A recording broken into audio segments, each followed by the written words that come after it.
take the long way home.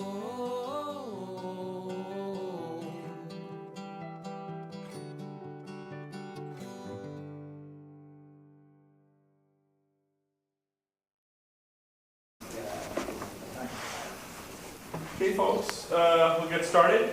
Welcome to the last session of La Crosse Buildings Through Time with Dr. Crocker. Tonight is jails, courthouses, city hall, libraries, and bridges. And our field trip is going to begin at the bathhouse at Pettibone.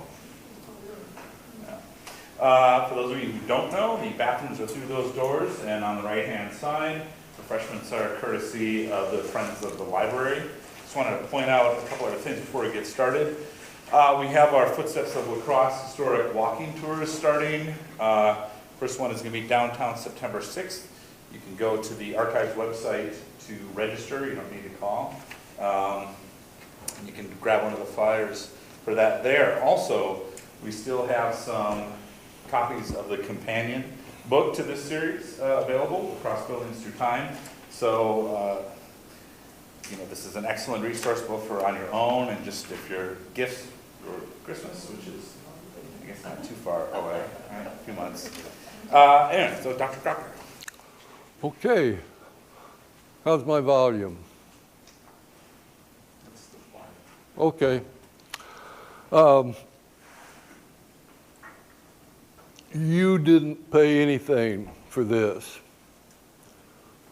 You get what you pay for.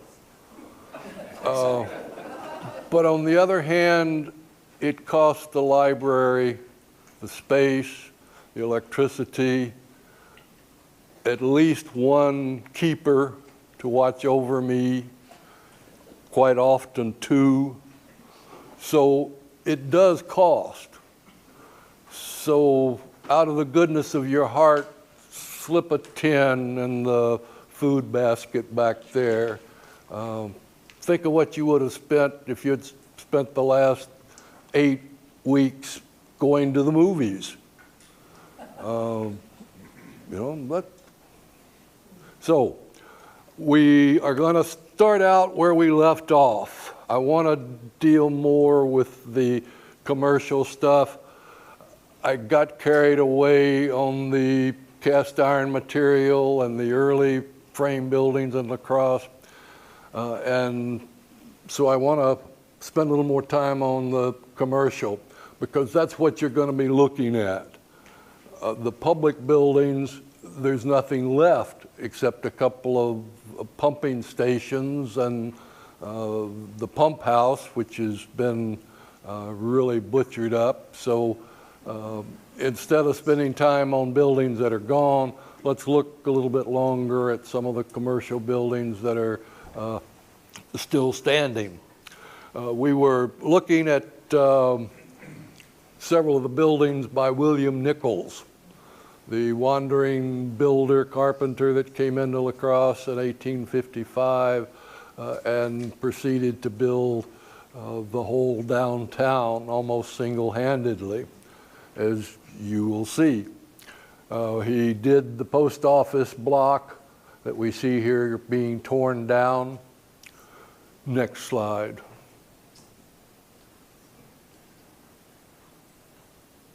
There, all that remains. This, of course, was the addition done in the 1880s, and it's ironic that the addition remains while the original is gone. But at least the addition was done to the same specification and details as the original. Next slide. Down on 3rd, the Solberg building, the 3-story part here, the grocery store that Solberg owned, and then back here was the wholesale end of the business. Both buildings remain. You may recall Solberg, the name. He bought the Bustle House, the Second Empire style house that's across the street from the public library. He bought that from Bustle, and the Solbergs lived there. Quite obviously, high or at least medium-level society in La Crosse with a very successful grocery business. William Nichols also did this building, very typical with his heavily emphasized ground floor, then pilasters dividing the upper 2 floors, his cornice on the building, quite dramatic and massive. Excellent window heads, and one little feature it's there, but you got to take a minute to notice. He beveled the corners here where these inset panels are. The windows themselves are set back in a brick panel slightly behind the front of the building. So these pilasters will throw a nice heavy shadow. Let's look at the next slide. Here's the building, I don't know when that is, 1920, 15, 20, something like that. But you see the brick cornice for the shop level of the building. Then the upper 2 floors, elaborate window heads. More so on the 2nd floor, 3rd floor window heads a little simpler. And then this very elaborate cornice around the whole thing. Commercial buildings don't usually have an awful lot of involvement with style. So, is this an Italianate commercial building, or is it a Queen Anne commercial building?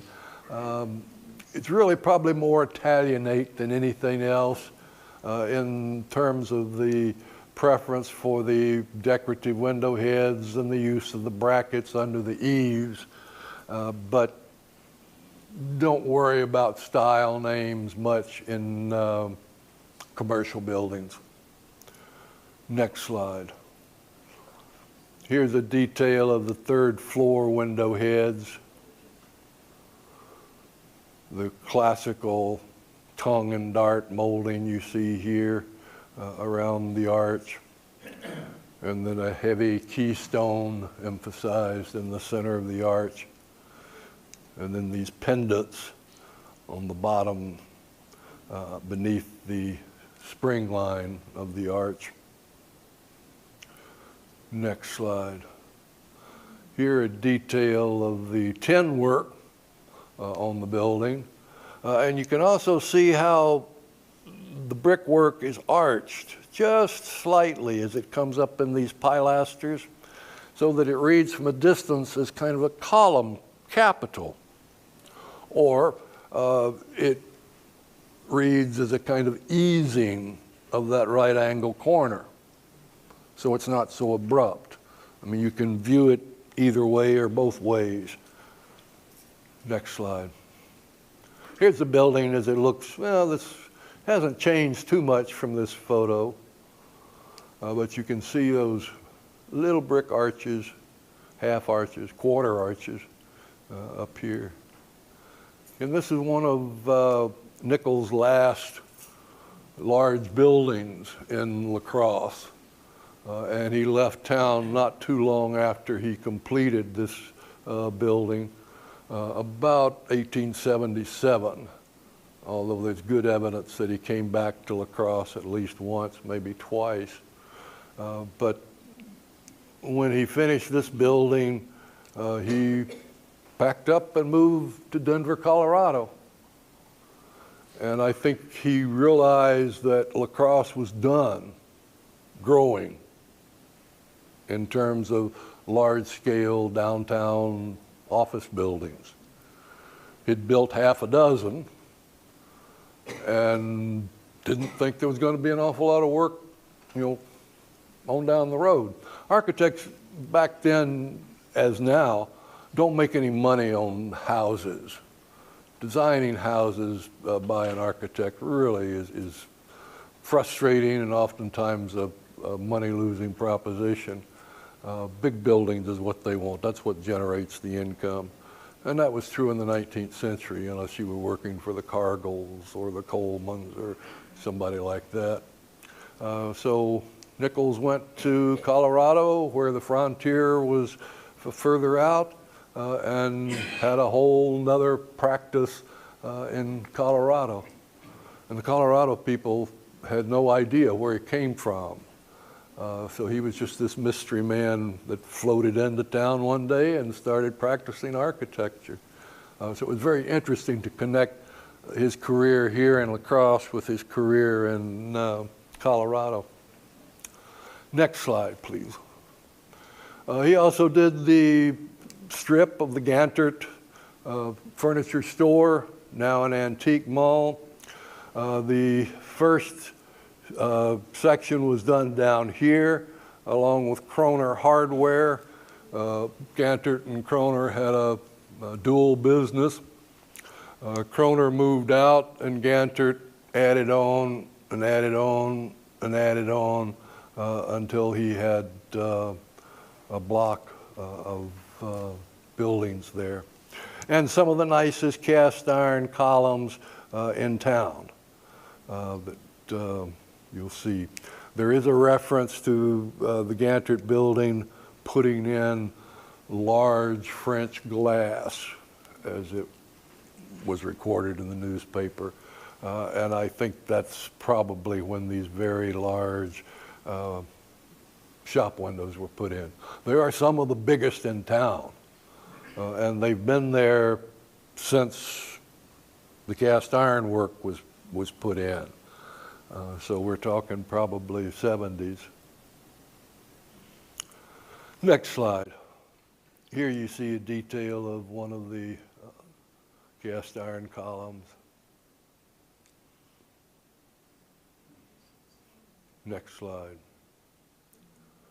It's worth stopping in just to see the newel post leading up to the second floor. Like the stairway we saw at the Mons Anderson building, this was an elaborate interior for the satisfaction of the customer. And the fancy stairway up to the second floor was part of it. Cast iron columns on the interior so they could have that vast open space for furniture display. Next slide. Here's the cast iron composite column, the acanthus leaves of the Corinthian order and the volutes of the Ionic order combined create a composite column. Late Roman Empire. Next slide. The State Bank building, a little small building, but one with a good deal of presence, done in brick and limestone, with some tile work up in the gable and in this area, and then metal shingled roof. The building, because Main Street slopes quite a bit at that point, the basement extends up above sidewalk level partly. And that was true of many buildings in the downtown area. So there would be a little fence around them to keep you from falling into the hole, into the window well down there. Up a few steps to get to the first floor lobby here at the State Bank. Next slide. Then in the 70s, they took the bay window off. And they closed up that nice opening for the entrance, closed up the openings into the basement. So just a couple of simple changes and the building really was diminished significantly. But you know, strange things happen. Next slide. The bay window came back. The building was restored, bay window brought back, the openings treated in a much more harmonious or congenial way to the building itself, and bam, we've got a significant contribution to the downtown scene. Next slide. Right next to it was the Davis Tobacco Company. Lovely building, corner coins and stone, brick, front recessed behind the coins, the arched windows. Again, this is a building by Nichols. I'm just absolutely dead certain because it's got everything in it that he liked. Plus some lovely stained glass in these windows. But the aluminum salesman struck. Next slide. Remember mowing photo? Yeah, you remember mowing. You never knew what was underneath it though, did you? Next slide. Unfortunately, it was severely damaged before they put the siding over it. So today the building is basically nondescript. The owners decided to go with basically what they had, a very simple brick and stone building that fits in with the downtown but is never going to be of any great significance. So while it may not contribute a great deal, it certainly doesn't detract. You don't always win when you get into the restoration projects. Next slide. But as you gathered from what I have been talking about before, the restoration of the Pearl Street area with T.J. Petersley and John Sartori at Sartori Arts and the folks restoring the hotel.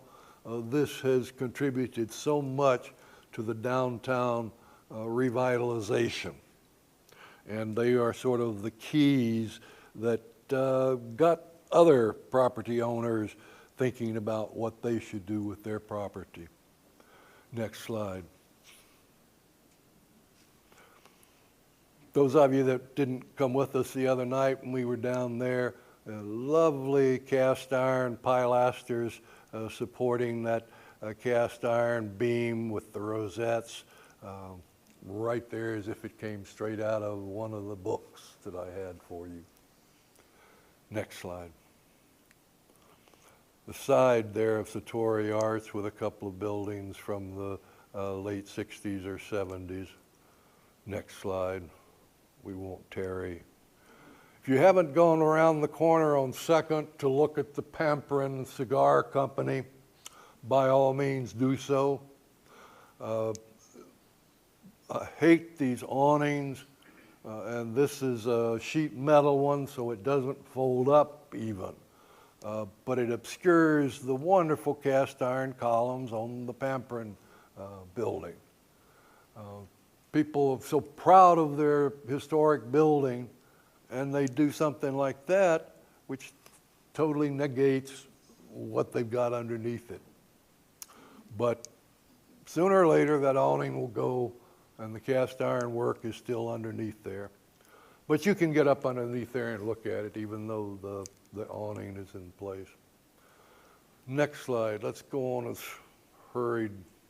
Okay, the group of buildings on 4th. Here we're looking up toward them. Let's go ahead and look at a more recent shot. The dairy building, typical of this late 1880s, 1890s time period, using lots of limestone and brick for color contrast. Bay windows, very much used in La Crosse on many different buildings. As we get into the 80s, the cornices become more and more and more elaborate, so that one here, like the one at the Dory dairy building is just extraordinary. There was one in the IOOF building next door here, but it's now gone. Next slide. Here a detail of that cornice, and also detail of the stonework, the brickwork. So you've got corbelled brick coming out, each one overhanging the one below it to step out to provide support for the base of the cornice. Next slide. The IOOF building here, you can see how unfinished that is, that you need something. It originally had a couple of urns, one on each side, and then an arch. You can almost see where the arch should be coming from this. It's not a bracket. Console. Anyway, this from here over to here in a nice arch, echoing the arches on the facade. The arches in brick or done in stone, either way, so much more interesting visually than just the rectangular cutout windows that we get so much more often on the upper floors of buildings. Next slide.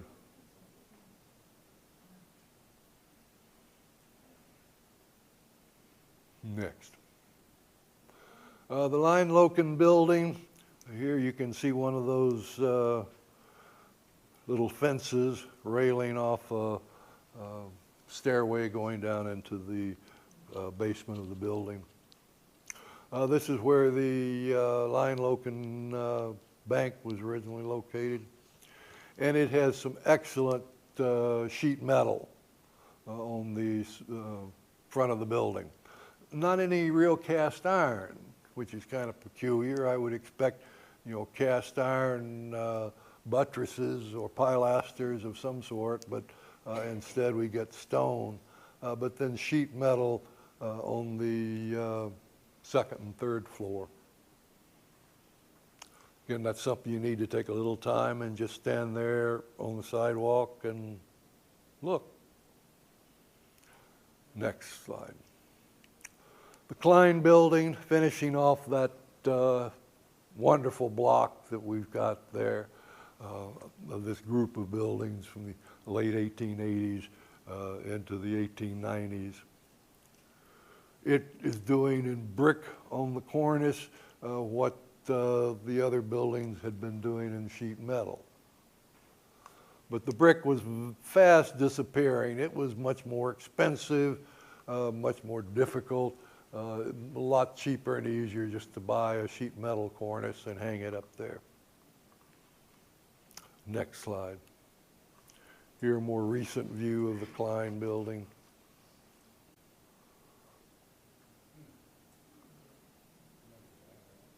Next slide. Okay, our two big Romanesque revival commercial buildings, both on Main. The Macmillan building, owned by Alexander and Duncan Macmillan, the penniless Scots that came from Nova Scotia down here. Started cutting down trees, running logs down the river, built fortunes, built huge homes. We've seen several of the Macmillans' homes. Here's one of their commercial ventures. I'm told that once you start making a lot of money, the problem becomes where do you put it? It's not a problem I've had, but someday maybe I will. One of the places you put it is you put it in real estate. And so the Macmillans built this large office block that was really about the first large commercial building in the downtown since Nichols had left town 15 years earlier. he was right that there wasn't going to be any more expansion for a number of years. We didn't see very much of the Romanesque revival in housing. It wasn't terribly popular in housing. It really works better in a building of this scale. Large round arches, towers, battlements, buttresses. Massive is the word you're looking for. It was running almost contemporary in time with the Queen Anne style, where we think of lightness and delicacy, lots of decoration. The Romanesque revival is just almost exactly opposite. Best examples done in stone. You want that massive feeling.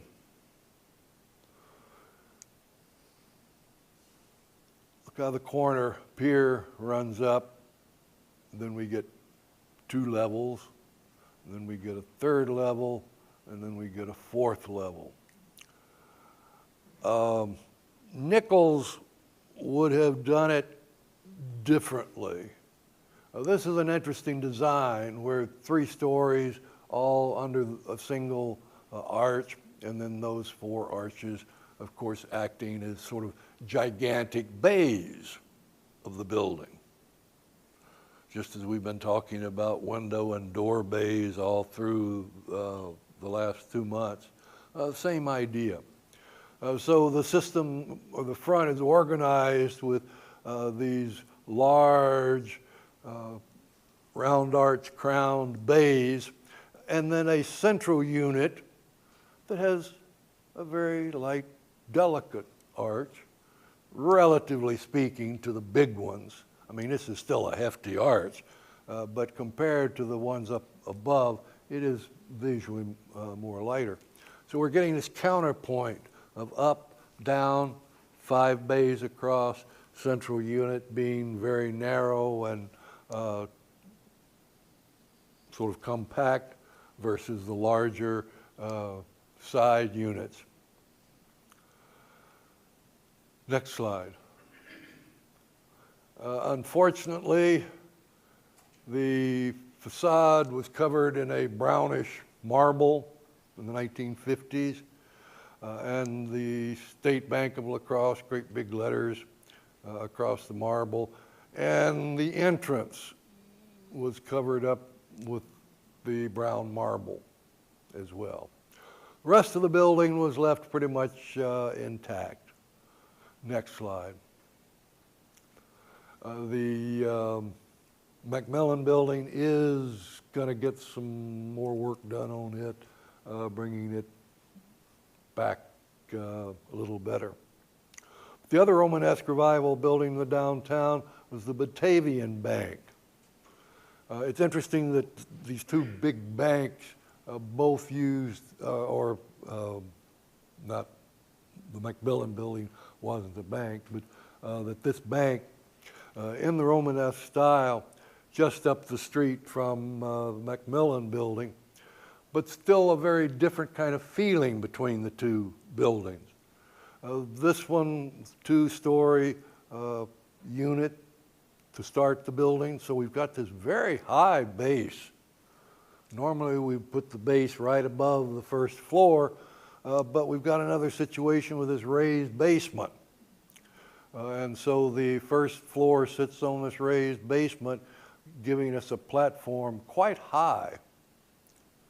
Then 2 units high, and then a capping unit above.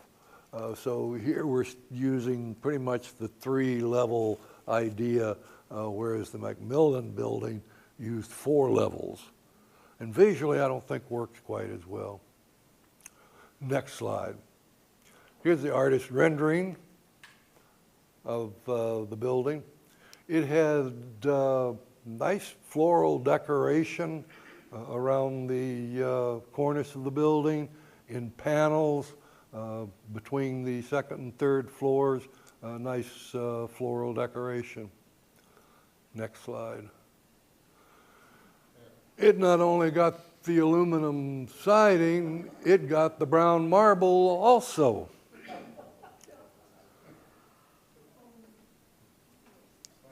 So, then you look up above the gigantic sign, and here's this wonderful building.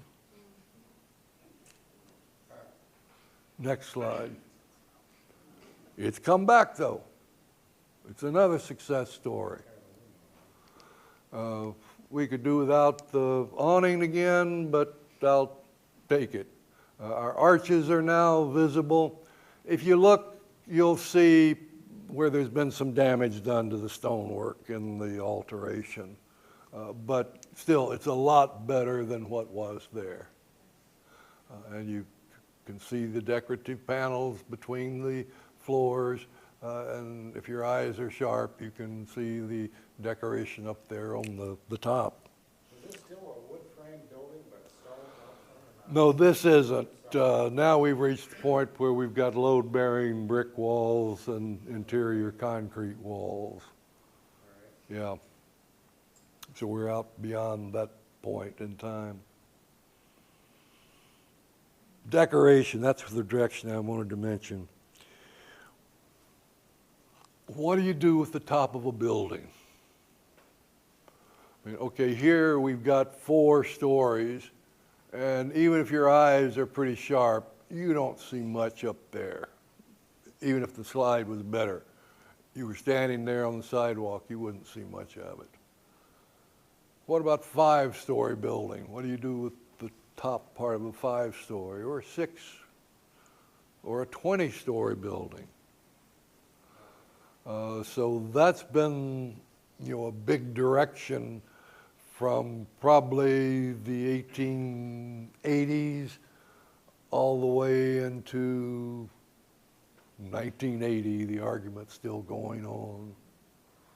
I think today most architects have simply abandoned the argument that there's nothing you can do with the upper part of a gigantic building like that, except just build it and leave it. But this was from a different age where decoration was still important to people. This stonework that goes up to carved capitals at the top supporting that cornice, it was put there for people to enjoy. A great sense of pride in the community and its buildings. Next slide. Here, detail.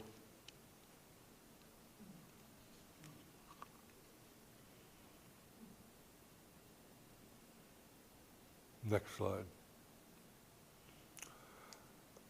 Crosse's skyscraper, the Tillman Brothers Furniture Block, now Litho Music Store.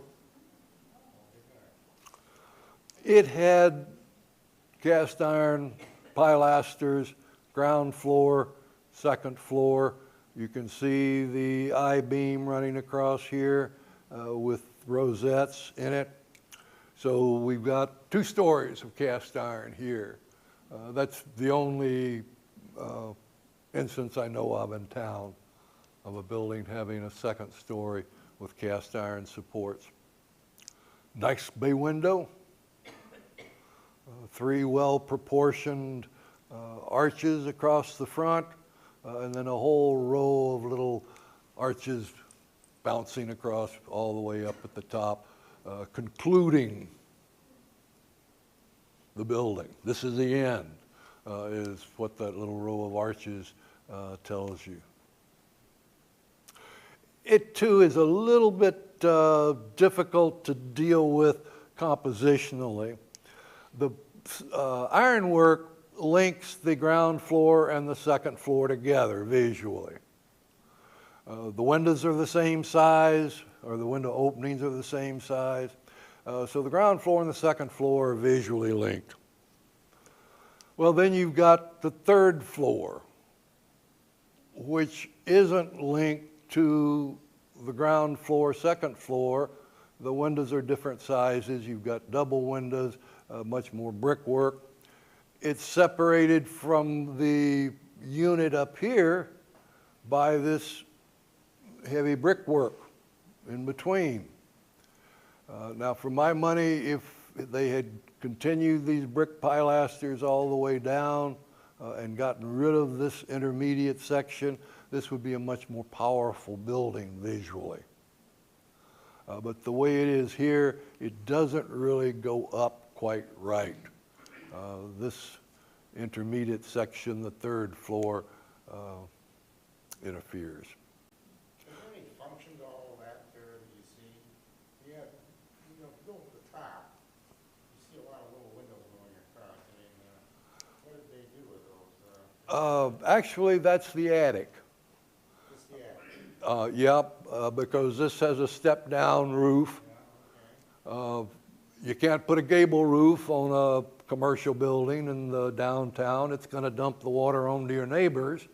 So you've got to have a shed roof that runs back to the alley.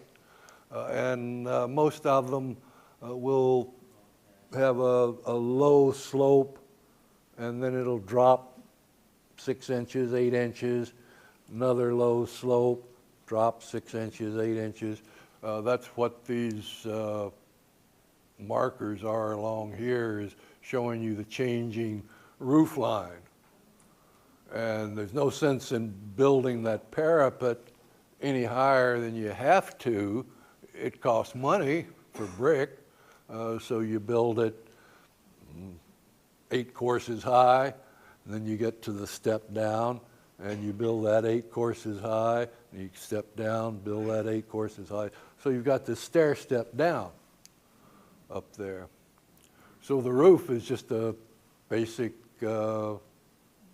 ceiling joist supporting that angled roof. Next slide. Who was the tenant when that was built? Tillman Brothers Furniture Company. And they built it or sold it? Started out building along with Gantert. Both Tillman and Gantert came very early and made furniture in La Crosse. But after the Civil War, the industrialization caught up with them, and both of them became furniture sellers rather than furniture manufacturers. Is that a dirt street? That's a dirt street. Well, roughly speaking, dirt. 3 parts dirt, 10 parts manure. Yep. Next slide. This is the way the whole thing looks today. Unfortunately, the windows on the second floor have been closed off, but everything's there. The ground floor pretty much intact, although the iron pilasters have been covered up. Next to it, Coney Island, wonderful little building. Back up, Barry. John Dingler, great bay window. You know, it was a nice 2-story store. And now it's just, I'm sorry? What business was in there originally? I think Dingler, he sold cigars. Okay. We had, I don't know, depending on what time period you're talking about, anywhere from 3 to a dozen cigar manufacturers in La Crosse. You could go down to Westby and buy a wagon load of tobacco and bring it up here to your garage and incorporate, and you're making cigars. And some of it was literally that kind of operation. Pampering was one of the biggies. And when I first came to La Crosse and got into the Pampering building, the equipment was still up on the second floor from the cigar manufacturing. And they were desks, and the guys would sit beside them and pull the leaf off the desk onto their leather apron and roll them up. And then there was another stack of binder leaves that they'd pull up, and then a little trough that they put the finished cigar in. But we had wonderful cigars in La Crosse, if you're a cigar fan. We had some wonderful brands. Next slide. I'm getting off topic. Next slide. So when did they make the angled roof into a not angled roof? Or am I seeing that wrong? I'm not sure. Go back to the current slide. Oh, okay. Yeah, that one. So I don't see the sloped roof on that building. On the top of the roof, it's not sloped. On the light No, bulb. it kind of is, in reality, it kind of isn't, I think it's less than. right, but it's still protruding. On the light bulb building, the roof was slanted. Yeah, it doesn't look like the roof's as big as the eagle. Has the roof of the Liefeld building changed? I don't know. Go back and, yeah, that big furniture block sign. You're right. It's gone now. The rest of the steps is. Yeah. Yeah, the rest of the cornice is there. Sharp eyes. I hadn't noticed that. Next slide. Next. Stairway up to the second floor in the former Tillman building. Next slide. Fireplace in the Tillman Brothers office. Take it now, musical storage. Yeah, unfortunately, instruments were stored there, and that was the best shot I could get. Sometimes you take what you can get. Next slide. Some of you recognize the old Gund building, now undergoing rehabilitation by the Wiggert family. Gene Wiggert took a class from me 40 years ago, and we talked about this building and how she wanted to someday bring it back. And like many large families, it was tied up in family business. And only just this past year has Jean and her daughter Lori started rehabbing this building. I know some of you have seen it. This awful stucco has been torn off. There's been some damage to the brickwork and the stonework, but it's going to come back.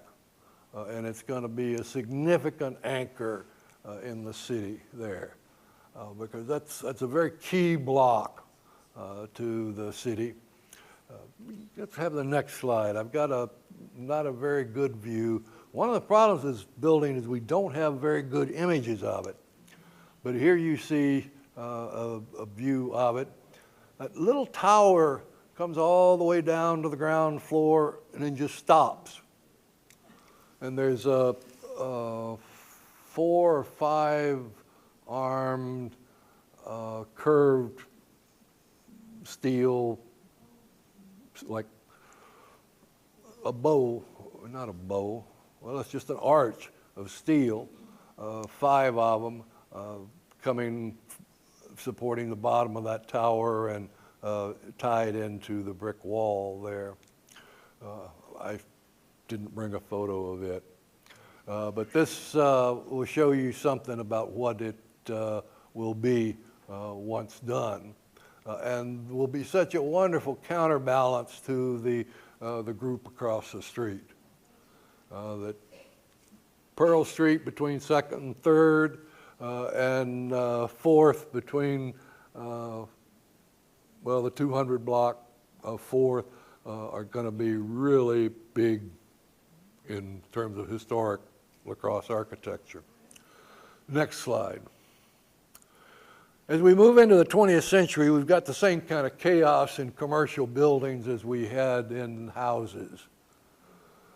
Except now we've got the addition of concrete, steel, large sheets of glass. What kind of building are we going to make of that? One of the delightful little jewels in town was created by Odin J. Oyen.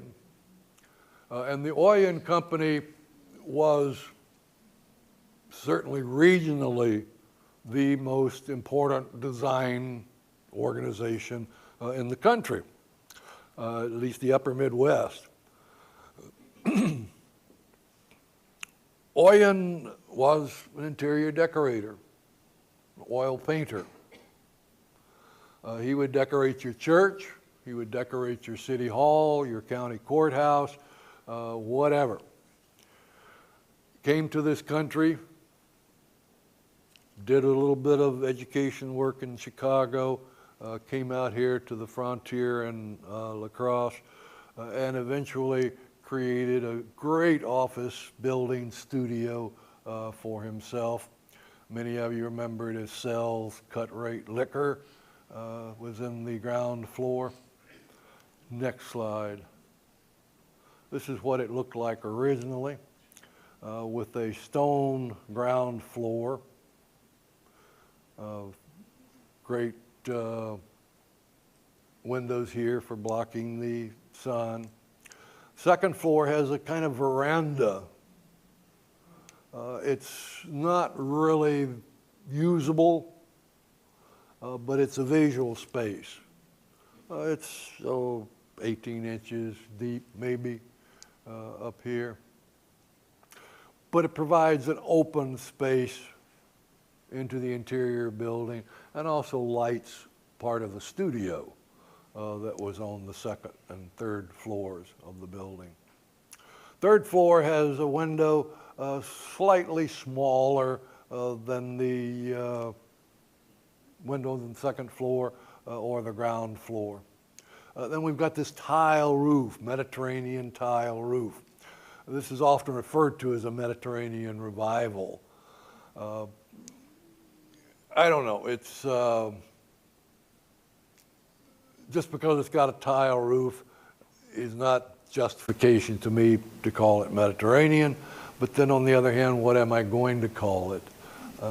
It's a very unique building. The use of the brickwork around this open piazza on the second floor, delightful. A rather Baroque medallion here on the wall between the second and third floor. What else are you going to put there? You just want a blank wall surface? No, this is Odin Oyen. He wants surface decoration. He wants light and dark. Next slide. The building has been brought back. The big ugly signs have been torn off, and lo and behold, there was the stone front. Again, another treasure that we have in town. Some of the Oyen drawings were preserved and are at the archives over at the university. And there was a short booklet published on him that would be available at the university, and I think probably here, should be here at the public library as well. Next slide, please. Okay, now the big revolution. The Dorflinger building. And there's been so much good news about the Dorflinger building lately, and that's great. It epitomizes the skyscraper revolution that's happening in Chicago and Philadelphia and everywhere in the country except La Crosse, because La Crosse doesn't have a dense enough population to require very tall buildings. But here we have that basically three-level idea, a heavy ground floor to anchor the building. Very definitely we see that. With the large display windows that are now commonplace for shops. Then the second part of the building is an intermediate level, in this case 2 floors, with regular repeating windows, no significant decoration anywhere on the building. other than some dental blocks underneath the cornice and a little bit of brickwork just above the fourth level windows. That small band of windows, visually much lighter in weight than any other part of the building, and that acts as kind of a light cap in the building. This sort of design, you know, we can put another floor like this one. We can put another floor in there. We can put another one in there. We can put another one and another one and another one, and then put our capping floor on. These are individual units, each the same. It's like a mass-produced, standardized part in an automobile or any machine. Regular, repeated units. And we can see the structure of the building reflected on the outside. In the past, most buildings had load-bearing walls. The walls carried the weight of the building. The weight of the floors transmitted from the floor joists to the studs. Studs are part of the walls. They carry the weight. The roof weighs on the studs. So the walls are the building. But now, these walls are not carrying the building. They're almost all window. And of course, we're accustomed to skyscrapers that have total window walls.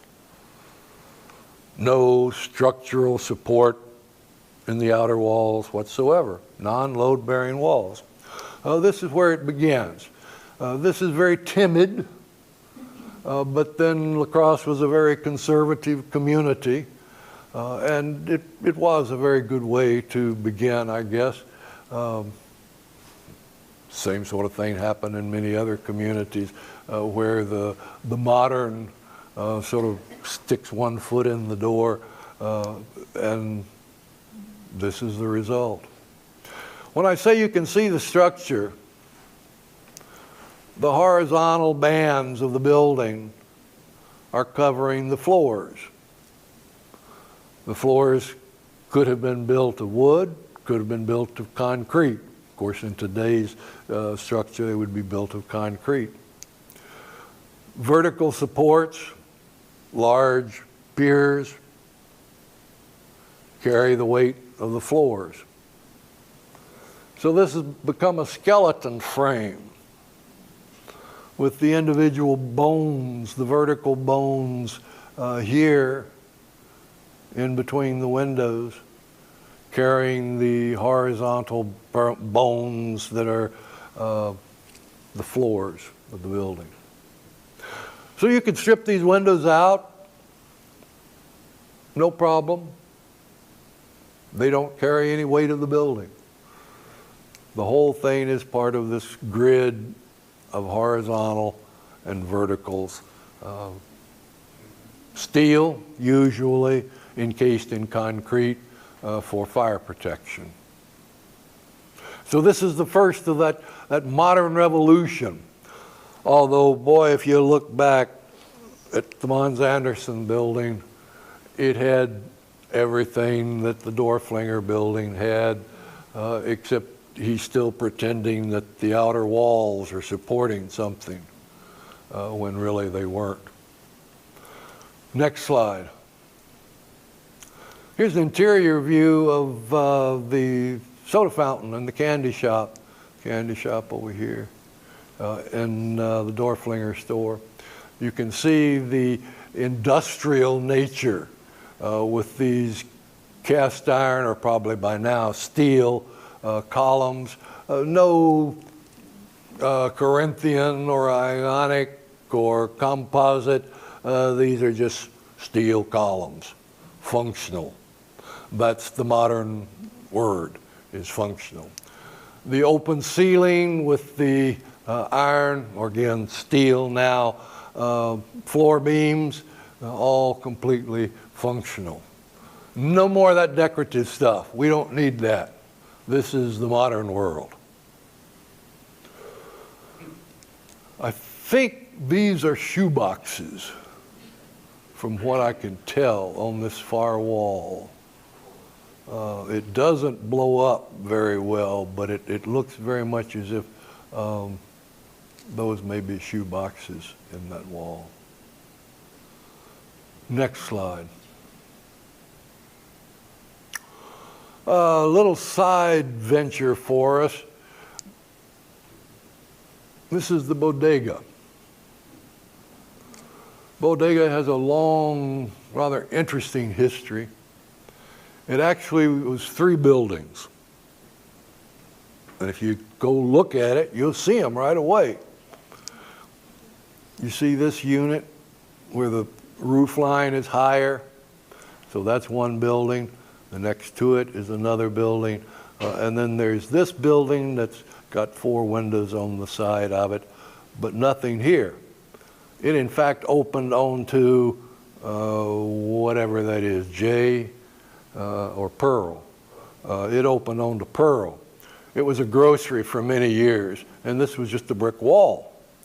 This part of the building was a saloon for many years. Just about every 3rd building in La Crosse was a saloon, you know, so there's nothing special about that.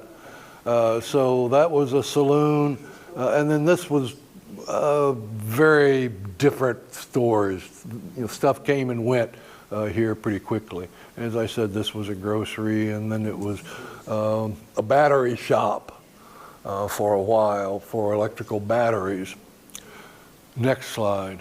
Why did they decide to make that road or the street such a tight hairpin?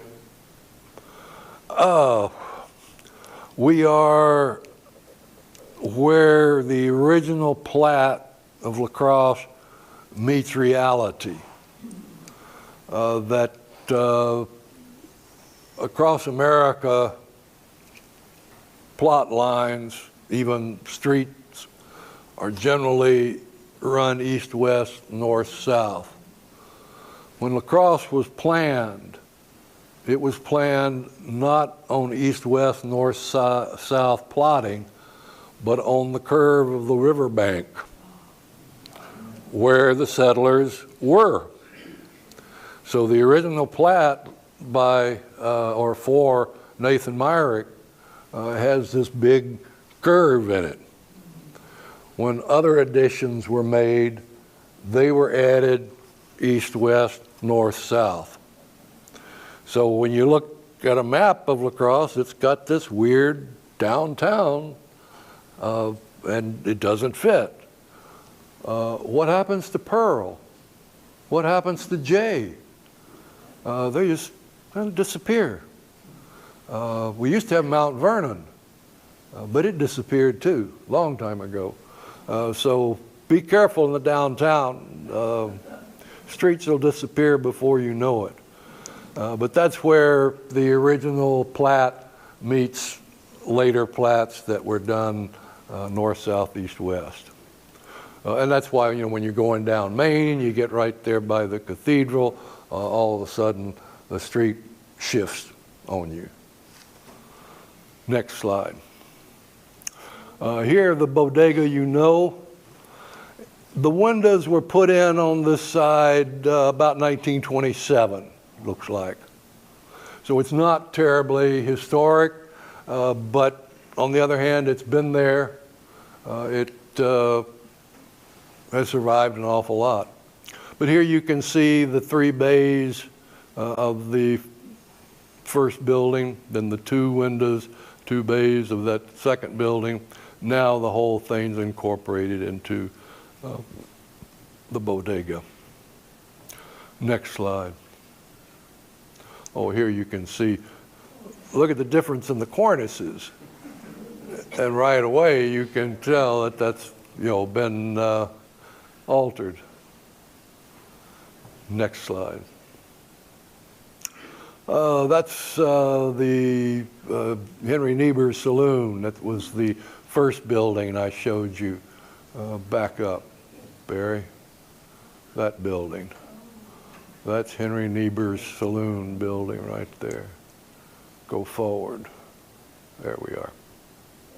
That looked like a joint. Well, but it's a standard issue building for the time and the place. I mean, this central entrance with cast iron pilasters on each side of the door, large display windows. It was a pretty rough town by about anybody's standards in places. Next slide. And here it is today. The building still remains, just a little bit of changes on the ground floor. Next. An interior of the bodega as it looked many years ago.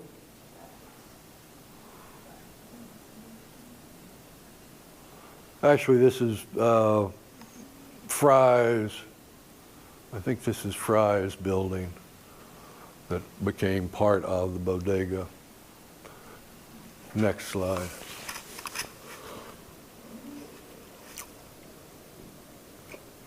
I'm not saying much about 1910, 1920, 1930. La Crosse downtown didn't do much of anything in the decade of the early part of the 20th century. It took time for industries to develop to replace the collapse of the logging industry. And in many ways, La Crosse didn't really begin to boom again until the Second World War.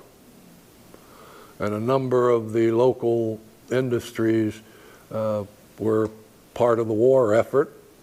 And there was a great deal of war work in town. And so the economy began to slowly grow again. But even after the war, the Second War, La Crosse didn't grow much. It's really been in the last 40 years with 2 major medical centers and 3 major educational centers that La Crosse has begun to flourish again.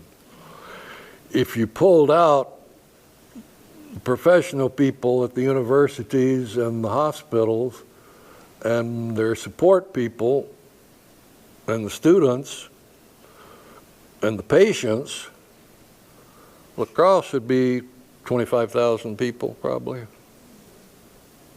Little town. So here we have a really significant, large-scale, grand, modern building. Certainly the Art Moderne style, the curving form, like the Denzer house that we looked at on Edgewood Place. This block, flat block on the other side, and all the decoration, really pretty much all of it, limited to the entrance corner. 2 large column-like forms, one on each side of the entrance, visually supporting this upper section of the building. Glass block was a new material. The Tribune owners had to have a building that was atmospherically stable. They were experimenting with a lot of new kinds of inks that could be used at a much more rapid pace for the presses. So they could crank more copies off the presses if they could get an ink that would dry quickly. But on a day like today, you're going to have to wait an hour and a half for the ink to dry on the newspaper. So this building was completely climate controlled with air conditioning and heating, no outside windows, everything, all the air circulated through filters to clean the air because they didn't want pollen and whatnot getting in their ink, and cooling it as well to stabilize the ink. So the result is a rather massive fortress-like building, but very typical of commercial Art Moderne buildings. These little inset sculptures are sculptures of, or stylized symbols of the rollers carrying the newsprint through the presses. So look at that next time you're walking down the street. This, of course, has been, oh, and the lettering is just great 30s modern lettering, that exaggerated height. It's gone through a couple of different hands since the newspaper left. Now it's the Bimbo Bakery. I never knew they baked them. Next slide. Here's a recent shot where it's been painted up. The whole concrete aesthetic is concrete. We didn't want to paint it. It's part of the industrial look of the 30s. Here, okay, it's a tolerable job. I'll give them credit for that, but it still shouldn't have been done. Next slide. Here, a photo showing you those columns on each side of the entrance and the press sculptures. Next slide. We do have an international style 30s building in the Hollywood Theater building. Remember, the international style is cubes and rectangles stacked on each other. Here they're layered. So we have one here, we have another one behind it here, we have an even larger one back here. So 3 layers of depth to the building. Concrete block, not concrete, glass block windows, again very typical of the 30s. Next slide. This is the original marquee. So it had the Hollywood vertically and the wraparound marquee as well. That, of course, was much more dramatic than the present situation. I don't know when it was taken down, when the old marquee was taken down. Next slide. An interior of the lobby, advertising a Shirley Temple movie. Glass block, recessed lighting, lots of shiny materials, aluminum, brass, very much used in 30s interiors, particularly for movie theaters. This is a great age for movie theaters. The 30s through the 50s is really the golden age of movie going. And there were some just extraordinary ones. You know, we've got the 30s modern Hollywood, and then down the street we've got a Spanish medieval interior in the theater down there. Next slide. Another Art Moderne, curved surface, 30s modern. The Exchange building, its entrance containing the decoration, its entrance only indicated here on the ground floor, second floor. Once you get above those 2 floors, then we get this mass production of individual units. This is kind of tapering upward. So we have a grand ground floor, and then we have a somewhat tall second level, and then the upper levels get small. They're all the same level, small. So we have a going from tall to medium to small and on up. That's a device to kind of accentuate the height of the building, make it look taller than it is. Next slide. Here's a view of it under construction.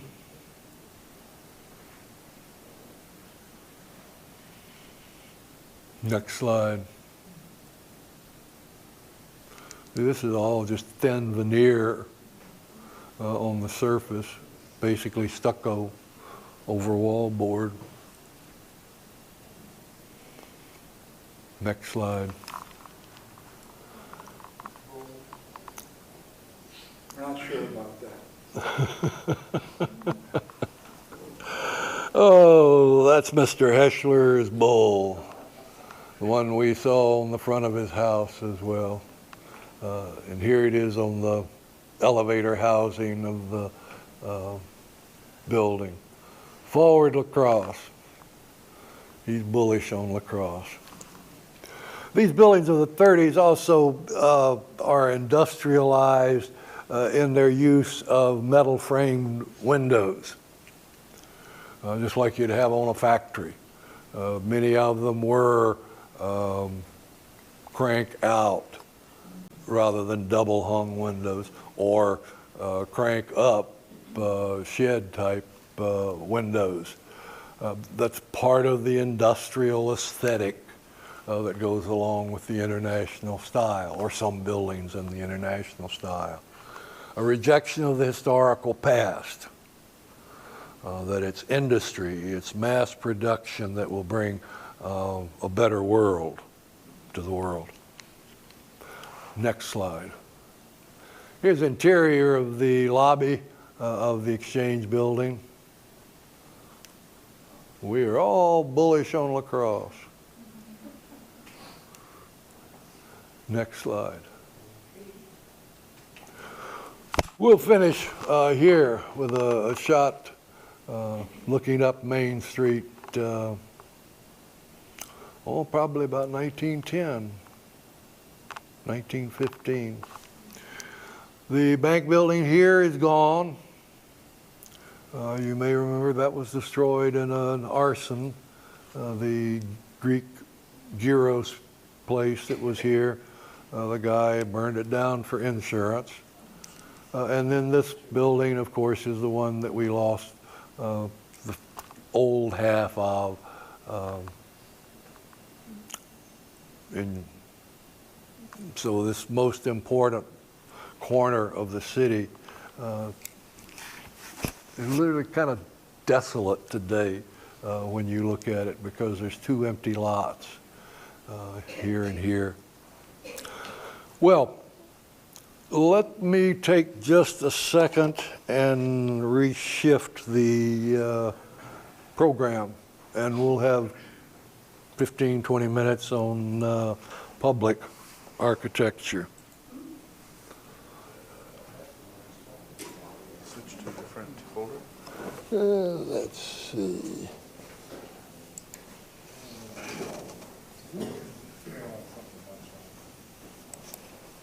I'm looking for 8, session 8. Session 8 photos. Okay. Where are you? I can do it for you. Angle. Here.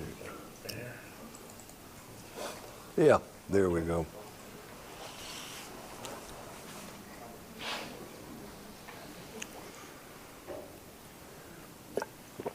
Questions on the commercial architecture? Yeah.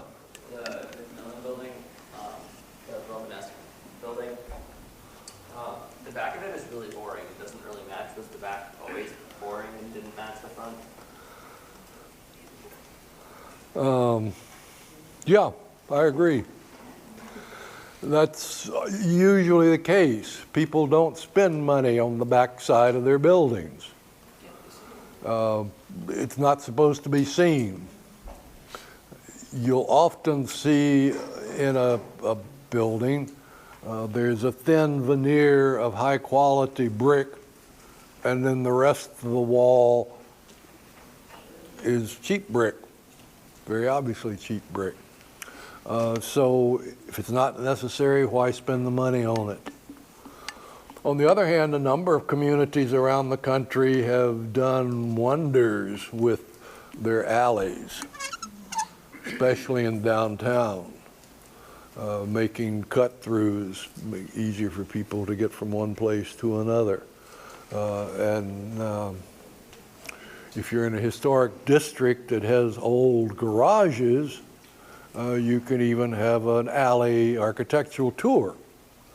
Although there are not many places today in which the garages have been preserved. Garages are one of those ephemeral buildings. Nobody paid any attention to them when they were built to begin with, and they were far too small, so in the 1950s they just got wiped out wholesale. And La Crosse had several very lovely prairie-style garages that are gone now. We've got photos of them, but they're gone. Where does the old lacrosse footwear building fit into this whole situation? It's part of the post-war, really functional commercial factory building. We've been looking at commercial buildings in the downtown as opposed to essentially factory buildings, which is what La Crosse footwear is. But on the exterior of La Crosse footwear, you can see the concrete piers running up and down the building. And you can see the concrete slab of the floor connected to them. And then the rest of the wall is just soft brick infill. But it's that concrete framework. Of course, that concrete's got reinforced steel inside it. But that's the structure of the building. That's a standard grid design. You can have 4 units or 10 units or 500 units. Each one is just exactly alike. And as long as you don't get beyond certain height, you can go up pretty much indefinitely with steel and concrete. But boy, this is a long way from steel and concrete. This is our first county courthouse. They really got together at the last minute and threw it together. La Crosse was created as a county, but where we are now was just a place, a settlement. It had no name. And all of a sudden, when a designated geographical area of a county was created, it had to have a county seat. And so all of a sudden, the building started. Because basically the state Senate said whoever builds the first county courthouse gets the courthouse. So La Crosse built the first county courthouse, and that's why it's head of the La Crosse County, and why Galesville and West Salem and all those other places didn't become the seat of the county. But anyway, this is our first county courthouse.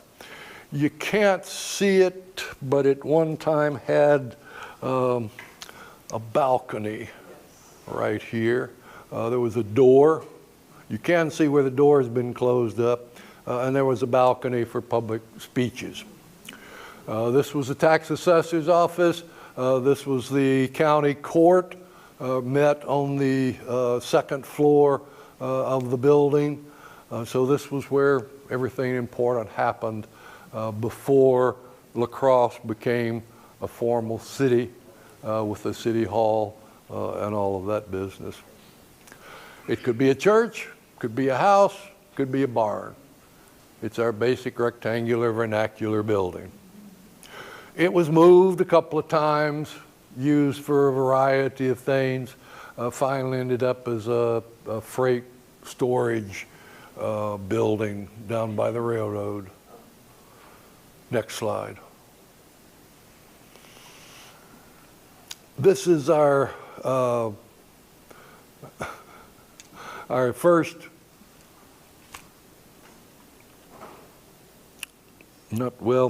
second, call it our second county courthouse. That first one is pretty minimal, but it has to count. Second courthouse and the second jail I don't have a photograph of the first jail. It was a log structure. This is the Egyptian Revival jailhouse.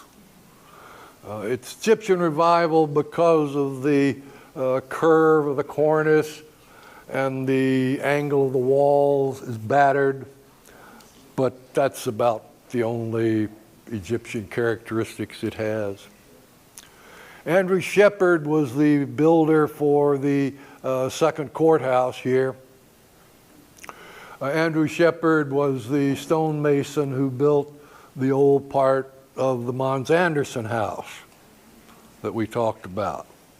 And this was what he did for the county courthouse. It's really not a very interesting or elegant design. He does use coins on the corners, but you know, his entrance is a single bay here on the long side facing the river. It's not very grand a building. It does have a large octagon up on top and the first sculpture that we know of from the city of La Crosse, an image of justice. And we don't know what happened to her. Next slide. Here, close up, as close as I can get of the jail to show you that curve that would be typical of an Egyptian cornice on a temple front. But Egyptian Revival was never very popular. We couldn't really figure out quite what to do with it. Next slide. The third jail out on Zeisler Avenue or Zeisler Street, overlooking the swamp or the wetlands to the north. It was a Romanesque Revival building. Next slide. Now we're getting a little bit closer into the modern world. Here, the county courthouse that some of you would have known. Here, the old post office. Here, the hotel, Stoddard Hotel, all gone now. That was Northern Engraving. That building has been demolished for county buildings. Down 3rd Street, we're getting into La Crosse Plow Company, various foundries, heavy industrial factories down in that area.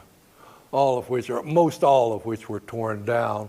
A few survivors that now are being resurrected as high-end accommodations for people. But most people are interested here in the 3rd County Courthouse. Next slide. It was a beautiful reddish sandstone building on a raised basement, as you can see. That raised basement serves to give grandeur to the building, because by going up steps to enter a structure, it immediately imparts a sense of grandeur. We've known that as far back as the Greeks or the Romans. The Greeks didn't put their temples flat on the ground. They had 3 steps that led up to the temples. They learned, however, that movement upward is part of the dramatic process. And this is a significant building, so you want a significant entrance. And that significant entrance here, it comes in the form of a 3-bay portico, double-level porch that extends out on the east side and the west side. This is the east face of the building. Looks just like it on the opposite face, looking out on the river, except there's a clock up in the roof line on the riverside. Second Empire style roof, which for 1904, 1905 is really pretty late. The classical columns, Doric on the ground floor, Ionic on the second floor, Corinthian up on the lantern. That's neoclassical, very old classical. So we've got some strange mixtures, Second Empire and classical, and this is 1906. We're supposed to be done with all of that. This building was really looking backwards in terms of its style and its decoration. It's a fine building, beautiful building, you know. Don't we wish we had it now? But at the time it was built, it was certainly not a progressive building. Next slide. We do have a few color shots of it. Interior paintings by the O.J. Oyen firm. Well, the Oyen firm did all the interior decoration. The fake marbling of the columns is done by the Oyen firm. They had the millwork done for the cornices. Real marble for the stair railings. This is coming in the front door, going up to the rotunda. Next slide. Here's the rotunda, looking out toward the riverside down there. And then it was open, had an open sort of shaft going up into that cupola to help bring light down into the interior of the building, although that was changed several times, and they later put in lights. Next slide. Here's a view up into that cupola after it had been closed off, and Oyen did a mural of law here. And originally these medallions were the signs of the zodiac, 12 signs of the zodiac, but they were replaced at a later date with these abstract designs. Don't really know when or why. It is very typical for early buildings that used electricity. We had, very low wattage lights. A 60-watt light bulb was really bright. So designers would oftentimes put a whole ring of light bulbs around, say, the interior of a dome like this. And we're talking about 40-watt bulbs, probably. So you would get just this halo of light, and then it dissipates in all directions. We tend to use fewer bulbs and stronger wattages, which creates a very harsh area near the light and dark area away from the light. Whereas this kind of smaller bulb spread out creates a more even light. Next slide. Here's the courtroom of the courthouse, the third courthouse. Circuit Court met here for many, many years. The one door went to the judge's chambers, and the other door led down to cells for holding the prisoners. Lovely murals. They don't show in this photo, but there were very lovely murals done all over the interior. Look at these hard wooden chairs, or benches, or seats. I looked at this photo for a long time, and something was bothering me about it. And I kept looking and looking. Look at these spots on the wall. Well, there's 6 of them, and one behind each chair. Years of tired jurors leaning their head back against the wall. And their hair oil has stained that wall. That's history, folks. I mean, that's the reality of the past. And, you know, we can look at the fancy woodwork and the murals and the marble, but it comes down to 6 tired men. Next slide. What year are these photos from? The building came down in 58, I think, 58 or 59, and these were shot just before it came down. They're not mine. They were given to me by a gentleman, so I assume they were shot just before the building came down. If you're going to have a city, you've got to have a city hall. One of the finest buildings ever built in La Crosse, as far as I'm concerned.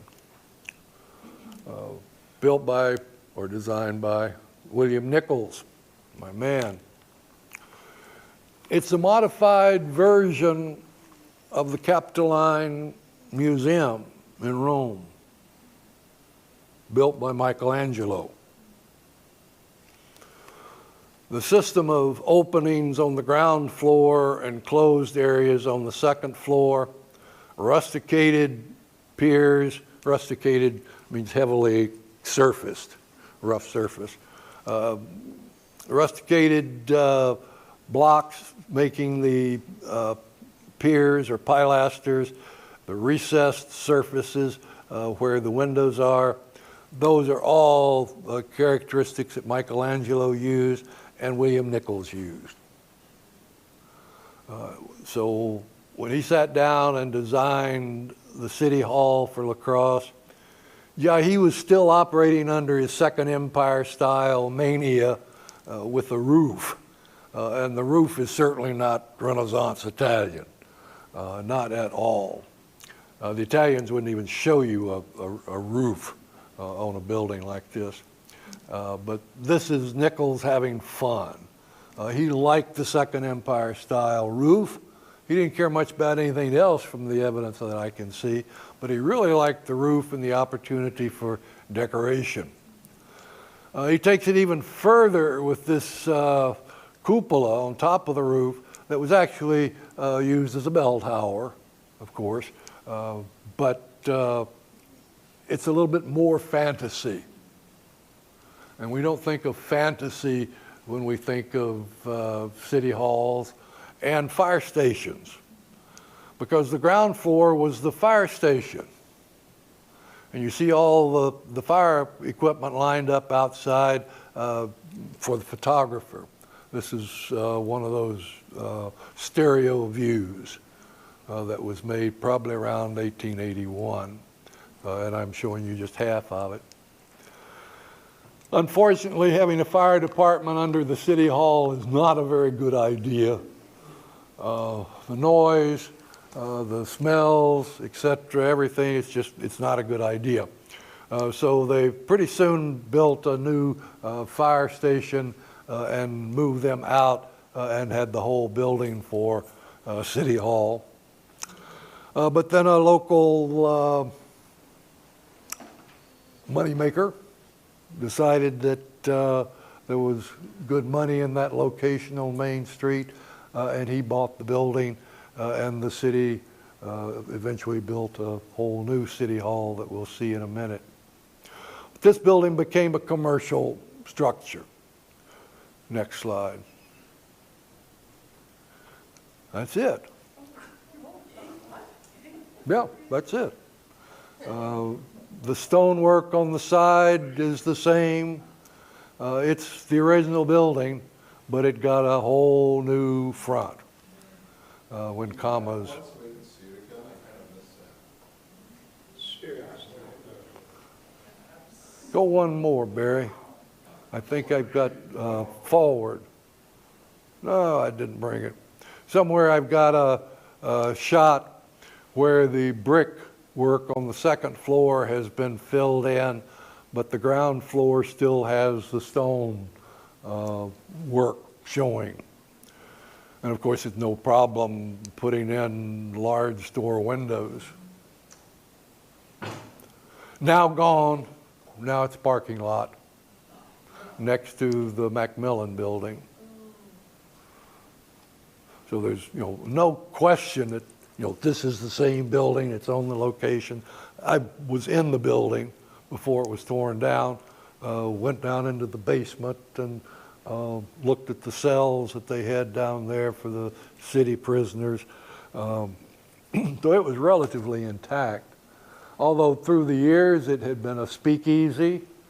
It was the home of WKBT TV, and the radio station that preceded that was located in this building for many years. But most everybody in town had long since forgotten that underneath this was the old city hall. Folks, we are out of time. We've got to quit. We'll continue at the beach house, the bathhouse, across the river on Pettibone Island, and then go over to the gazebo after that. Okay? So see you there.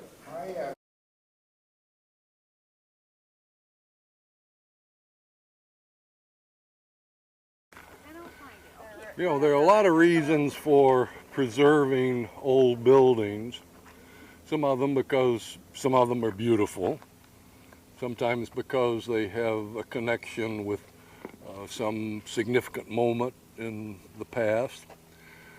Sometimes because they represent a kind of building that no longer exists or is very rare. And this is, with the beach house, an instance of once common form all up and down the Mississippi. Now, I'm not sure whether there are any others in use. There's still a couple that exist, but I don't know that they are still in use. With the stabilization of the Mississippi River, beginning 1900 or so, the Corps of Engineers began trying to make the Mississippi stay in one place, and also to provide a channel deep enough for the barges. And there was a 4-foot channel, and then a 6-foot channel, and a 8-foot channel, and preserving it by the use of locks and dams. And so once the river was pretty stable, then you could do something like building here on the banks of the river. The reason there are no buildings on this side of the river is because these banks are not trustworthy. And those of you that know Riverside Park and know the island here, it's underwater. Many springs. This, by the way, was Island, what was the name of it? Island City. Island City. This was all platted in the 1850s as part of La Crosse. Minnesota. Well, that's right, it would have been in Minnesota at that point. Yeah, it only got swapped later. But you could have bought lots here in Island City. But back to the beach house. Otto Merman we've run into working with Percy Bentley. And I've indicated to you that I think Merman was probably the more creative of the team. His designs oftentimes are deceptively simple, and that's pretty much the case here. We've got an entrance into a beach house. Well, what is a beach house? For those of you who are too young to have experienced them, all the girls went on one side in the walled courtyard, and all the boys went over on the other walled courtyard where you changed clothes and then went out on the beach. The center section basically was ticket booth, some concession area, but mostly just sort of circulation area as guys and gals meet each other after changing their clothes. You'd put your street clothes in a wire basket that had a a number on it, on a safety pin. And you'd pin the safety pin to your swimsuit so you could get your clothes back later. So we're talking about a very simple building, very prosaic. But Merman is using an idea that goes back at least as far as Andrea Palladio, the Renaissance architect in the 1550s. Palladio began to explore the relationship between Greek temples and Roman temples. And they are very different critters. Roman temples tend to be narrower and taller in proportion to their width to height, whereas Greek temples are wider in proportion to their height. And Palladio kept trying to combine those two separate triangular forms. And Merman is doing exactly the same thing here, so that the center unit is basically a Roman temple front. And then the wings use the wider, lower proportions of a Greek temple. Now, who would imagine that, a beach house in La Crosse, Wisconsin, was done by a guy that's sitting there at his desk playing games with Greek and Roman buildings, bringing them into the modern world, was what he was trying to do. I've talked about proportion off and on, and proportion is a real bear to try to explain and deal with in terms of buildings. But certain ratios are pleasing, doubling, 2, 4, 8, 16, those kinds of ratios. On the other hand, the Greeks felt that doubling was somehow too easy. So they would use an odd number. For instance, on the Parthenon is 8 columns wide, 17 columns long.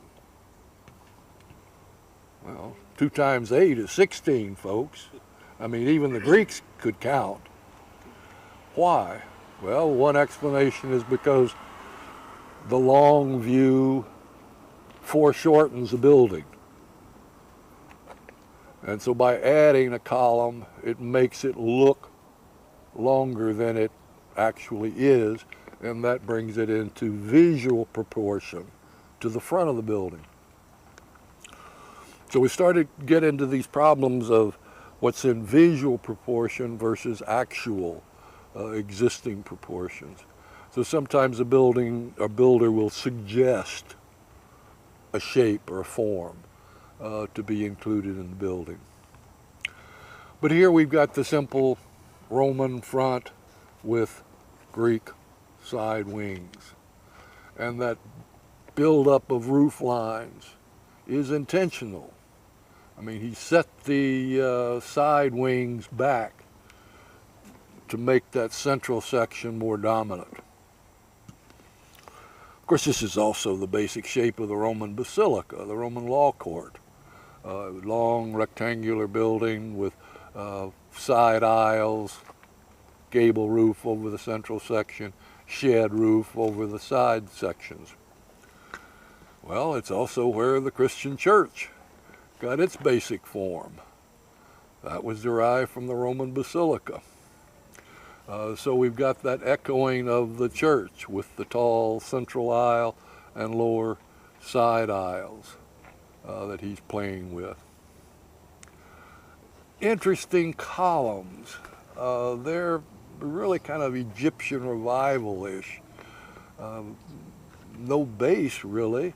They just have a little ring base, nothing fancy, but nice leaf shapes that remind me of Egypt, but I wouldn't say they come from any specific source. But they're certainly not from the classical. He's not using Ionic or Corinthian or Doric. Outlining the entrance in brick, it was always stucco. Although Now it's more stucco than it used to be because the corner towers on the courtyard were brick, and now they've been covered with stucco. One little detail that you don't see unless you get really close is outside the brick. You see there's a whole series of tiles that run around the outside of the brickwork. Go look at them.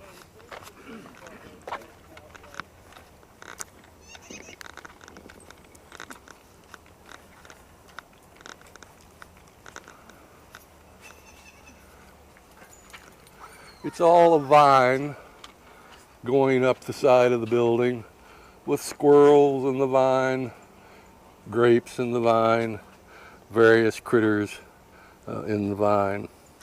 The corner pillars were also outlined in the tile work here, but when they stuccoed them, they stuccoed the whole thing, tile work and all. The ironwork over the windows, Mediterranean, Spanish, Moorish, so that goes along with the kind of feeling of the building of being Mediterranean in origin, in location. But the inside was never more than what you see here, except there were some desks and counters and that sort of thing. Complete with instructions from the city. Yeah. Good.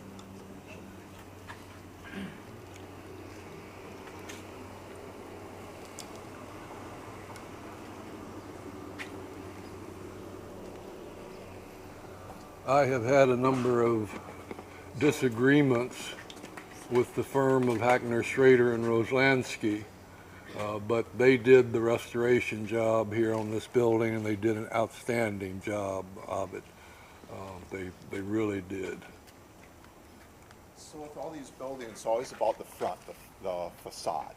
Now, like you see, the one building downtown, you had two angles. Mm-hmm. How many of them actually do, like all four that were meaningful or went anywhere in the city? And you have specific topics, that whole time frame, know what I mean? Issues, not issues, topic. Well, certainly the county courthouse sat on its own block. It occupied the full block. Right, is that like get into factories then type deal? Factories tended to be fairly close together for movement of materials, make it easier, as well as land was always a problem here in La Crosse. There was never enough land for use near the river. Okay. And then for storage of raw materials, whatever your particular business might have been, storing of lumber, storing of coal, storing of salt. You had to bring all the heavy goods up the river by steamboat before November, before the river started closing up. So they had to get all the coal and salt. You could buy about 6 different kinds of coal, depending on your use and your kind of stove, and whether you want a really smoky, cheap coal or hard, hot burning coal. So there was that heavy goods area all along the river, all the way wrapped around into what today is Isle de Plume, with commercial area.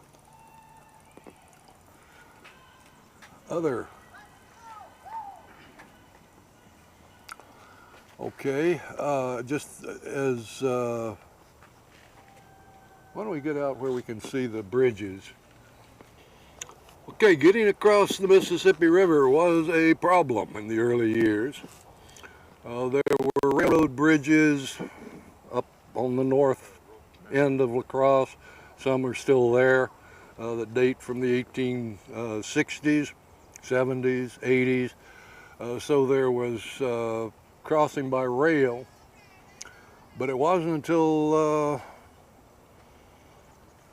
what is the date? 1891, I believe it was, that the first bridge for pedestrian and animal traffic was built here in La Crosse. And where you turned right to come down this street, you were on the old approach to the bridge. It crossed at Mount Vernon, and Mount Vernon no longer exists. So we had a bridge just beyond the beach house here. It was a swing bridge, so they could turn a large section of it parallel to the central island to let steamboats go up and down the river. It was a bridge designed for horse and wagons, for pedestrians, for flocks of sheep. One night about in 1935, an automobile ran into one corner of the bridge and knocked that section of it off into the Mississippi River. So all of a sudden there was no crossing between Winona and someplace in northern Iowa. Well, it so happened the Corps of Engineers was building the Genoa locks and dams. They sent up engineers that drove pilings and built a temporary bridge to allow access to what was left of the older swing bridge. And so in 1935, in the middle of the Depression, the rectangular bridge that you see over on the right, that was built. It was estimated to have an effective life of about 25 years. It had about, I think, 23, 24 years on it when the federal government, the city and the state did a lot of rebuilding on it. And of course, the new bridge added beyond it. Doing two totally different things, except they're both accomplishing it. Well, they're accomplishing the same thing, but they're doing it in different ways. What you want your bridge for is simply to drive or ride across on the deck of the bridge. You don't care how that deck is held up. But there are dozens of different ways of doing it. If your creek is small enough, you can just put 2 logs across it and put some cross pieces to walk on, and you got a bridge. Here it takes a little bit more. We've got 2 major piers under the older bridge. And from those piers, working east and working west, they created a cantilevered truss bridge. As you look at the old bridge, it almost all divides into triangles. Triangles are the secret to trusses. The triangle is a very stable form. So these interlocked triangles are what hold up the deck of the bridge that you drive on. Now the new bridge is a much simpler structure. It's a bow bridge. Think of a bow like a bow and arrow. It's a half circle, and the string of the bow is the deck of the bridge. The deck is supported by those cables that are hung from the arch or the bow of the bridge. They are not, in this case, cables. They're heavy iron rods. Cables have more swing in them, whereas these iron rods are stiffer. And they wanted a stiffer deck. So we're holding up the deck from above on the bow bridge.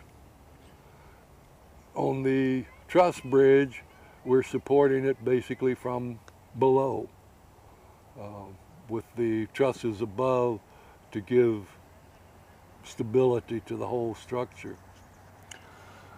2 really amazing engineering structures that never get enough credit. Well, if you've got time, we can drive up to the gazebo. Okay, here we are at, what is it, 700 Pettibone Drive. I didn't realize it had an address. There we go. Gazebos, usually Oriental, Islamic, Moorish, Eastern. These were all exotic cultures to the United States in the 19th century, even into the 20th century for that matter. We knew so little about other cultures. So something like this, using the name gazebo, makes it automatically exotic. It might be used as an addition at the end of a porch. There are a couple of them like that in La Crosse. We looked at one there on Main Street across from the Gantert house. There are others, examples in town. But this was basically built as a park house, a place for people to come and enjoy. Originally, the whole island belonged to Minnesota. And there was a deal worked out where Minnesota got an island further north on the river that belonged to Wisconsin, and in exchange Wisconsin got this island. And half of it was made into the park here. The other half is commercial. So that's sort of a brief history of the park here. Some of the oldest trees in the area because they've been basically left alone to just grow and become wonderful. So this is where the folks would come in the summer to have a picnic, family reunions, weddings. The archives are full of photos of this building, always, you know, with brides or some other event happening there. They're a delightful kind of exotic park type structure that we don't find much anymore. Built in what year? 1904, I believe it was. And the bathhouse? The first one, No, right, the Pettibone one. yeah, the one we were looking at is actually the second one. The one we were looking at was built in, I think, 24. Okay. And this is all original? Yep. It got a new copper roof, I don't know, a decade or so ago. It was longer than that. Was it longer than Yeah, that? it's like came here in 1995 and they were just applying it. Okay. Yeah, when they redid it right. No complaints. Of course, if you look at each section, it's that arch, Supporting. the central arch with the flanking side arches, the so-called Palladian window or Palladian opening that we've been running into off and on throughout our looking at buildings. Palladio was probably the most influential architect from the past, even showing up here in 19th and early 20th century America. His ideas are still being used and are still fresh. Here the Palladian ratio has been broken because the central arch is wider than it should be in proportion. It should be twice the width of the side arches. So the two arches, side arches together equal one large arch. But here it's kind of stretched. I don't know, gives it a little bit more exotic feeling. Perhaps he wanted the extra width because the building is low. Even though it's, you know, it's pretty massive structure, but you still get this impression of a very low structure. What is the material? The red? It's a red sandstone, Versus foundation is limestone. Yeah, that limestone probably from that's not Winona. painted. Nope, That's red sandstone. that's red sandstone Throughout. throughout. Solid blocks, no veneer.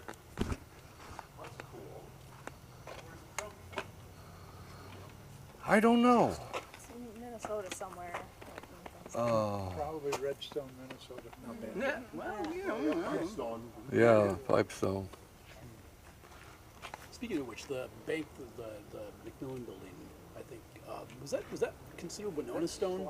Some people call that, because I've heard several people refer to that, Winona Stone Bank. I guess it's all. Yeah, Is it, that just one of those things over the years, people, there is a Winona stone, but I'm not sure that I would know what it actually is. But I know there was a Winona stone that seems was like widely that style advertised. of, that exhaust Yeah. is, people Well, always refer to it as, oh, that's Winona It Stone. also came back in the 50s as a veneer because it's a very easy stone to cut. So you see a lot of it on 50s ranch houses around entrances. In that sense, Winona stone is kind of derogative in usage. Bizant stone is still a huge commercial quarry up in Winona. And they just do beautiful stuff. They got a 20-foot wheel for cutting huge slabs. It's porous. Yeah. So the roof structure and everything, that beam is needed. It was all designed that way always. So Yep. that was never changed. Never changed. They never wanted a self-supporting roof or couldn't. It hasn't They technology. could have, yeah, but this was so much easier. Okay. Just put a central Central column, pole there. nothing fancy. The collar probably was, individually fabricated for this job to hold the different drafters coming together. Anything with the size coordinates or anything, the amount of sides versus height and all that good stuff? Or- Generally 8 sides, although you do get some 6 sides, some 10 or 12, but 8 is a proportional number that most people like. And when you said these were attached to homes, of which I have noticed also, how many sides does it constitute a Oh, gazebo? yeah, You for just don't wanna me, put like a bay window or 3 sides, my opinion, Right. right? You know what I mean? yep. Okay. It has to be pretty much freestanding. I'd say maybe Okay. 1 side or 2 sides breezeway or connected to the house, but self-attachment. yeah. Be But deep there's in no anal hard subject rule right on there. it. Okay, thank you.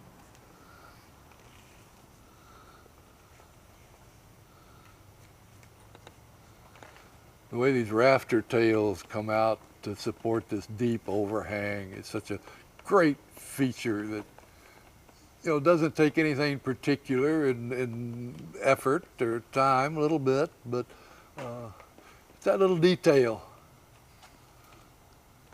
Those little details that separate the 19th century from the 21st century, I'm afraid. The amount of lumber that must have consumed in those beams is just phenomenal. Yeah. They didn't stink Well, they had a lot more of that to play with back then. Oh, yeah.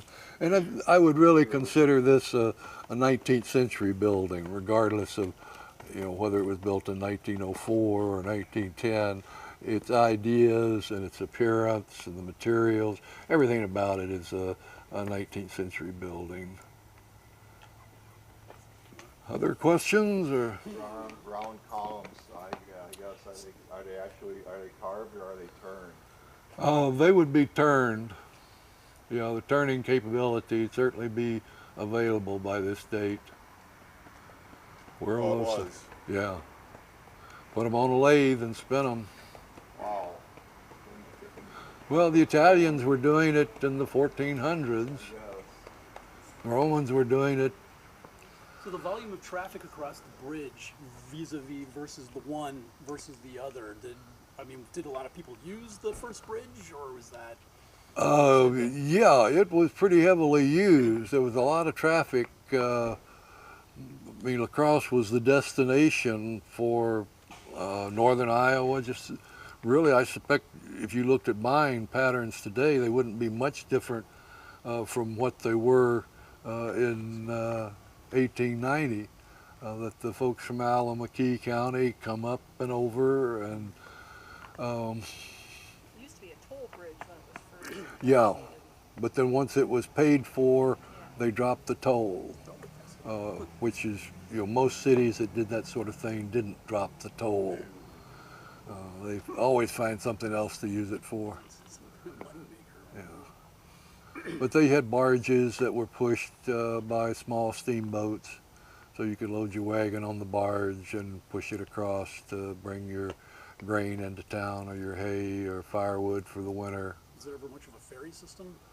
It was off and on, but yeah, there were several steam companies, steam packets that did ferry service. You could get all the way up to Rushford, Minnesota by steamboat in the Seriously? 1880s. Up the Rush? Never heard that before. Yep, Up the Root River, right? right up the Root River. Well, Les, we want to thank you again for a fabulous series and all the work that you've done and shared with us. We need another hour and a half. Only an hour.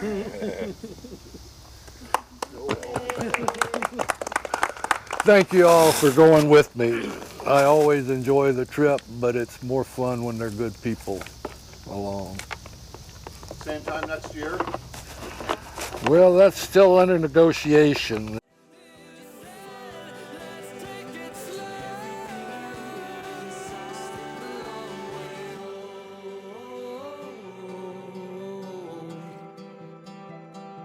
Let's take the long way home.